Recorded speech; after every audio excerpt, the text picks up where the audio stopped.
Okay, I couldn't let Love Month pass us by without talking about some relationship stuff, right? There's something almost no one ever explains to high functioning women. You want safe love, right? Safe, loving love. You can intellectually choose safe love, and you can promise yourself that you'll never, ever, ever go back to the chaos of the unsafe love, the love that was like a roller coaster and not a good one, not a fun one, a scary one. And then when someone who's kind and steady and stable, emotionally available comes along, your body gets bored, or maybe it gets irritated, or maybe it gets restless or unsure. And you might start questioning, like, is there even any chemistry here? Where's the passion? You might feel like the relationship feels flat or like something is missing. What's actually happening is that your body doesn't equate calm with safety. I know, wild, right? It equates intensity with safety. It equates that roller coaster, that dangerous, not feeling great roller coaster feeling with safety. Because intensity is what it learned. The roller coaster is what it learned. Just take that in for a moment. If love once meant unpredictability, you probably saw it in your own relationships, or maybe you saw it in the parental figures relationships that you had, or you saw it in the relationships of your parental figures. If love means staying hypervigilant and walking on eggshells, if attention meant volatility and you never quite knew how things were going to be and you had to stay hypervigilant all the time, that tension that's there became familiar, and familiar became safe. Not healthy, safe. There's a big difference. Now let's remember what we all know. The subconscious mind does not care about your happiness. Say it with me. Subconscious mind does not care about your happiness. It cares about your safety. And safety is defined by what you have already survived. Take that in for just a moment. Safety is defined by what you have already survived. Not by what you want now, not by your vision of your new relationship, not by your maturity, not by your new standards or the boundaries that you put in place, by what your body remembers. So if your system learned that love equals vigilance, or that closeness equals instability, or desire equals anxiety, and silence equals danger. Have you ever had the silent treatment against you? Yeah, it feels dangerous, right? So if you learn those things, then peace doesn't feel peaceful. I know, it's so messy, right? Because we think that when things are supposed to feel peaceful, they're supposed to feel like peace, but sometimes peace is not peaceful at all. It'll feel like the other shoe waiting to drop. Just take that in for a moment. You will notice that you'll tighten when things are calm, and you'll scan for problems. It's like you're just wondering, what am I not seeing? And you might just create conflict just to discharge the tension. And it's not because you're trying to be dramatic. It's because your system doesn't know how to relax inside love. So remember, we're not judging ourselves. We're acknowledging. We're looking at this because nobody talks about this. Nobody's teaching us this as we grow up. We just have to learn it as we go. And this will just show up quietly, right? You're in a healthy relationship and he texts consistently and he follows through and he's emotionally available and your chest feels tight. Your stomach has something different than butterflies, maybe a sinking feeling. You overanalyze every small change in tone. You assume something's wrong if you don't get an immediate response to a text message or email or call or whatever. And you're suddenly questioning everything.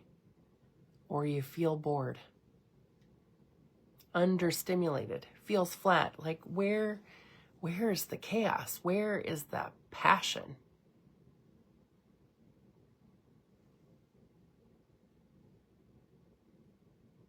And you suddenly mistake stability for a lack of passion.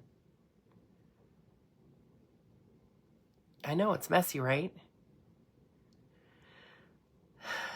What's really happening is that your body is detoxing from adrenaline. It's funny, isn't it? Because this is why people want the bad guy, the bad boy. This is why we will create fights. This is why we will kind of tear things up when the relationship is going well, because we are used to that old feeling. I know, just take it in for a second. The intensity then creates some dopamine spikes, and the chaos creates cortisol cycles, and the calm creates space. And space is unfamiliar. The peace is unfamiliar. And like I was mentioning earlier, if you grew up in tension, your parents had a chaotic relationship,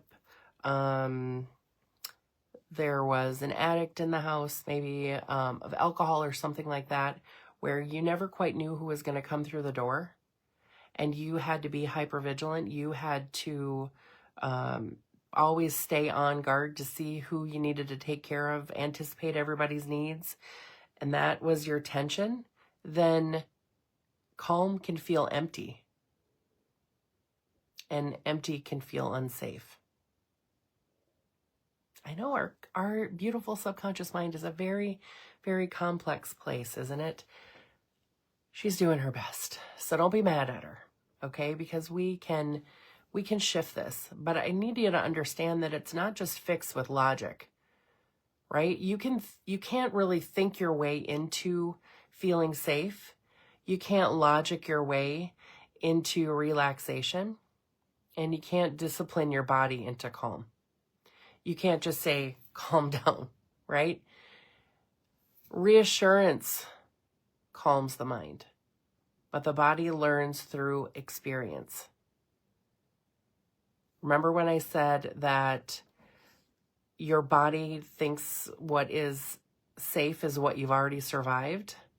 So it needs to experience calmness as safety in order for that to ripple into your relationships, to ripple into your future patterns. If your system equates tension with survival, it will default to tension in love. And this isn't bad or wrong, so don't judge yourself about it. We're just collecting data. Remember, this is why so many people, men, women, everyone, replays these patterns. They repeat these relationship patterns over and over, and even long after they've outgrown them. And it's not because they lack understanding or insight or logic. It's that the body hasn't got the memo yet. The body hasn't been updated yet. Your life may have changed, right? You're not in your house when you were a kid where things were chaotic. Maybe you're not in that relationship that you had in high school with that person who didn't treat you right. You're not in your first marriage where this situation was the situation, or the last relationship that you were in. But the body doesn't know that. Your life may have changed, but your body doesn't get the update just because your life has. Okay? And that is the truth of this work. Safe is not boring.